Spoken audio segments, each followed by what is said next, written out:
with us. We're going to work off the sign-in sheet. We're going to start with Mr. West, Mr. Lean, and Mr. Friedrich. And all of these have, this is the hybrid here, for and against, and wish to speak. And so in your time, please address your support and your opposition within that 5 minutes that you are allotted. Thank you. And if we could do it in that order, as I called up, West, Lean, and Friedrich, that would be great. Thank you.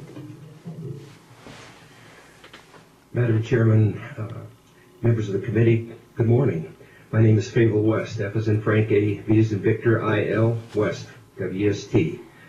I live in Sun City Anthem, an age-restricted community consisting of some 7,144 homes with some 14,000 residents. For purposes of disclosure, I've been the developer president of 7 homeowners associations, and as unit owner, president of Sun City Anthem. I served 3 terms, total of 6 years at Sun City Anthem.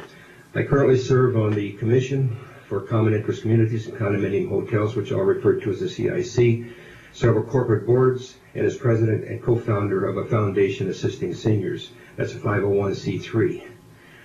The Commission has reviewed Senate Bill 185 in depth and finds it disturbing on several levels. Our concerns focus on the lack of definition of the fees referred to in the bill, our concern for the safety and welfare of residents that will be affected by this bill, our concern for the jobs this bill will eliminate, as well as the unintended consequences of the bill. There are nearly 3,000 HOAs in the state of Nevada, housing approximately 1 million Nevada residents. Most of these associations not only depend on assessments to pay the expenses of the operation and maintenance of the common areas and facilities, but insurance, management, licenses, utilities, and a myriad of other costs. But they also depend on certain transfer fees, asset enhancement fees, new owner fees, fines, penalties, and other fees for financial stability. Having served as an officer of a number of HOAs, it is my opinion that each, any, and all fees, penalties, and assessments levied and collected by the association do little more than enable that association to maintain their assessments, common area facilities, and reserves at an acceptable level. Let me briefly identify some of the fees. Assessments, by any other name, are dues that the unit owner pays to support the operation of the association and adequately fund the reserves. These are paid in accordance with the governing documents. They are determined by the board, and the budget is approved by unit owners. Transfer fees are fees levied to offset the cost to transfer a unit from one owner to another. These fees are paid directly to the association and are not part of other transfer fees. Asset enhancement fees, new member fees, new owner fees are fees typically established within the governing documents and or levied as a result of an election to change the CCRs of an HOA.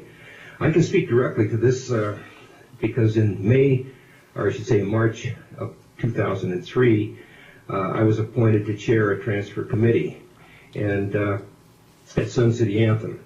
At the time I was serving as treasurer. We proposed a change to the CCNRs that would over time enable the association to minimize their assessments, maintain the common areas and facilities, and maintain strong reserves, ensuring a secure future for the community. The change was passed with more than 73% of the unit owners voting in favor. This change, the CCNRs established a fee upon sale of home in the community of 1/3 of 1% of the sale price to be paid to the association on closing. The result of this change has been the association's ability to maintain the common areas and facilities in first-class condition while holding the assessments nearly level. In addition, it has enabled the association to maintain its reserves at 90%, ensuring the financial stability of the association. Let me emphasize one thing. The fee was passed by 73% of the owners. Document review and copying fees. Currently, statute, as you know, limits the charge at $10 per hour for an employee and up to 25 cents per copy for each copy a unit owner may want. These allowable charges do not come near defraying the actual cost of the employee or of the copies. Without detailing the cost, let me simply remind you that if you want a document from the assessor's office, it's $1 per copy. If you want a copy from a judge or jury or officer of court, it's $1 per copy. The employee assigned to manage the document review makes approximately $13 per hour with benefits, but that's only part of the cost. The person doing the document review has responsibilities which are not being fulfilled when involved in document review. Hence, another person is required to help carry the load. Typically, we cost out about $7 per hour, or a total of $20 per hour. This does not include the allocation of the supervisory personnel, etc. As a matter of fact, the actual cost for document review is more likely around $30. Perhaps this is a good point to talk about doing business. Each of the some 3,000 homeowner associations located in this state have a different cost basis for the services they perform. Each has a different assessment, they have different fees and other charges as well. It will be virtually impossible for the Commission or the Legislature to establish a fee structure that covers all associations. One size doesn't fit all. Let me give you an example of how costs are figured in a corporation. In order to copy a single document, you need an employee, a copier, paper, utilities, toner cartridges, a maintenance plan, supervision, purchasing department, an office, and a method of accounting for Mr. copies. West, I know that you are working at rapid speed. I can't clock you, but I can hear it. But you'll need to wrap up so that we can allow other witnesses to come forward as well. But you do have written testimony. You did provide remarks to us, so we have them to review. But if you'd wrap up, thank you. Okay. Madam Chairwoman, this is Gary Lean. Yes. This is Commissioner West and I worked together on his presentation, and by any chance, can I give him my 5 minutes? Certainly. Would that be acceptable? Certainly. It's your 5, what you want to do with it. Thank you. Okay. Madam Chairman, thank you. I'm not going to go ahead with that illustration, but I think it's in the document in front of you. Suffice it to say that it costs about 34 cents per copy in this illustration to make a single copy. The health, safety, and welfare of the residents of an HOA are a paramount concern to its board of directors, the CIC, in the state of Nevada. We believe that Section 17 of this bill compromises in a significant way the safety of a community as well as that of the residents. Many homeowner associations are gated, and as such they maintain and patrol their own streets as well as the gate. For the safety and welfare of the owners and residents, they must have a means of controlling speed beyond just putting up a sign, and we all know how effective signs are in controlling speed. We also know that properly calibrated radar laser guns are accurate and very effective in controlling speed. While the CIC believes that Section 17 should be deleted in its entirety, if it is the will of the legislature to address this issue, then we suggest that existing language of 17 be deleted in its entirety and replaced with the following language. You have the language in front of you, so I won't take your time up reading it.